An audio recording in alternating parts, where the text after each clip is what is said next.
네, 사주 어딘가에 인목이 있는 사람들이 있습니다. 그래서 그 인목이 있는 사람들이 을사년에는 어떤 현상이 일어나고 또 운세가 어떻게 되는지 한번 알아보도록 하겠습니다. 인목이 연지에 있을 수도 있고 월지에 있을 수도 있습니다. 그리고 일지나 시지에 있을 수도 있는데요. 이 인목이 있는 사람들이 을사년을 맞이하게 되면 이 인목과 사화가 이렇게 관계를 맺게 되는데요. 이것을 사주적인 용어로 형이 이루어진다고 이렇게 표현을 하게 됩니다. 그러면 이 인목이 있는 사람들은 을사년에 신체적으로는 어떤 상해가 생긴다던가 아니면 수술수가 있을 수 있고요. 또 사회적으로는 타협하고 조정하는 일이 발생을 하게 되면서 본의 아니게 자칫 소송에 휘말릴 수도 있는 것을 말하게 됩니다. 그런 말들을 많이 하게 되죠. 그런데 이런 것이 실제로 일어나는지, 또 일어난다면 언제 일어나는지, 안 일어날 수도 있는지, 그리고 이것이 자기한테 유리하게 작용하는지 불리하게 작용하는지를 한번 알아보도록 하겠습니다.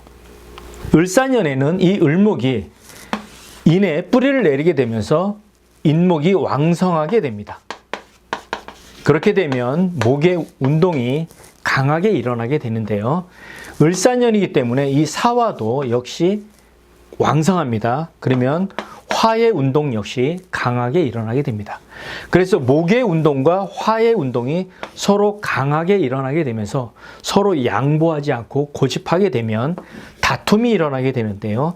이것을 형이 일어난다고 이렇게 표현을 하게 됩니다. 그래서 형이 일어나게 되면 서로 고집을 부리기 때문에 신체적으로는 상해가 일어나고 사회적으로는 소송이 일어나게 되는데요. 그런데 이것은 형의 부정적인 측면만을 강조한 얘기가 됩니다. 사실은 이 형이라고 하는 것은 오히려 긍정적인 효과 또 긍정적인 역할을 많이 하게 됩니다. 왜냐하면 이 목과 화는 서로 다투기도 하지만 서로 양보하고 타협하면서 상호 협조하기 때문에 그렇습니다. 그렇게 된다면 오히려 긍정적인 효과가 발전이 돼서 을사년에 오히려 전화위복이 되고 앞으로 더 발전하는 그런 운의 기회가 생긴다는 것을 얘기하게 됩니다. 그래서 사주에 인목이 있는 사람들 같은 경우에는 이 인목이 왕성하긴 하지만 대세로 오는 이 사화의 운을 잘 받아들일 필요가 있습니다. 그래서 이 사화는 대세이고 시대적인 흐름이기 때문에 이 인목은 또 사화의 생지가 됩니다. 그래서 이 왕성한 기운을 조금 희생하고 양보하게 되면서 목생화를 하게 된다면 이 인목이 있는 사람들은 이 을사년에 발전의 기회가 되고 한 단계 업그레이드 되는 그런 운이 된다고 말을 할 수가 있겠습니다. 그래서 인목은 약간의 희생 또는 양보가 이루어지게 되지만 더 큰 이 화를 얻게 되는 것을 얘기하게 됩니다. 즉 약간의 희생과 잃는 것이 있지만 얻는 것은 더 큰 해가 된 것이 바로 이 형의 작용, 형의 기능이라고 말을 할 수가 있습니다.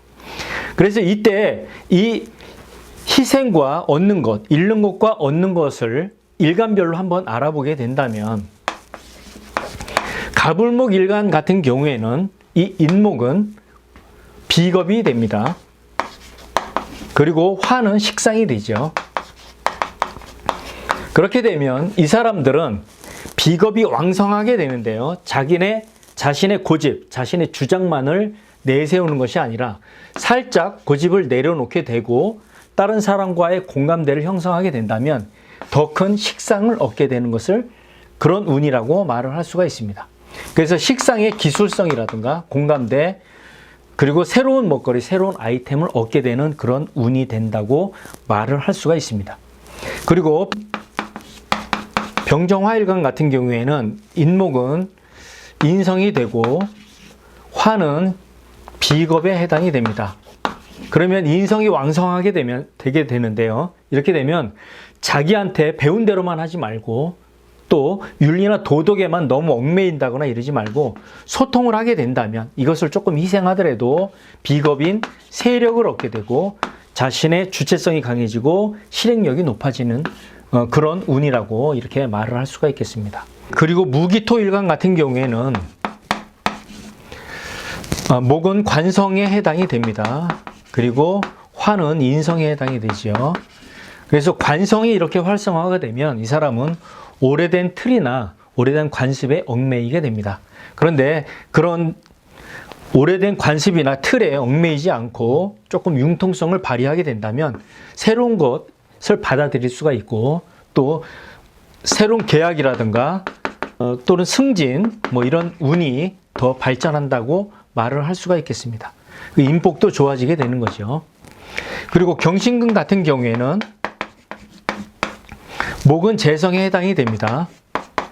그리고 화는 관성에 해당이 되죠. 그래서 재성이 이렇게 왕성하게 되면 이 사람은 너무 계산적으로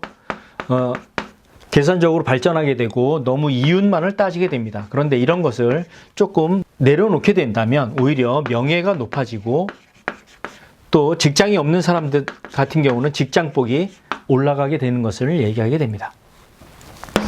그리고 임계수 같은 경우에는 목은 식상에 해당이 됩니다. 그리고 화는 재성에 해당이 되죠. 그래서 식상이 이렇게 왕성하게 되면 이 사람은 활동성도 높아지고 자기 마음대로 하게 됩니다. 그런데 자기 마음대로 하는 것이 아니라 시장성이라든가 대중성을 생각하게 된다면 오히려 이 재물복이라든가 시장성은 더 높아지고 이 재물을 더 크게 얻게 되는 것을 얘기하게 됩니다. 그래서 을사년에는 형이 있다고 한다면 이런 오히려 긍정적으로 작용을 하게 돼서 하나는 희생을 하지만 더 큰 것을 얻게 되는 그런 운이 된다고 말씀을 드릴 수가 있겠습니다. 인목이 있는 사람들에 대해서 간단하게 한번 알아봤습니다.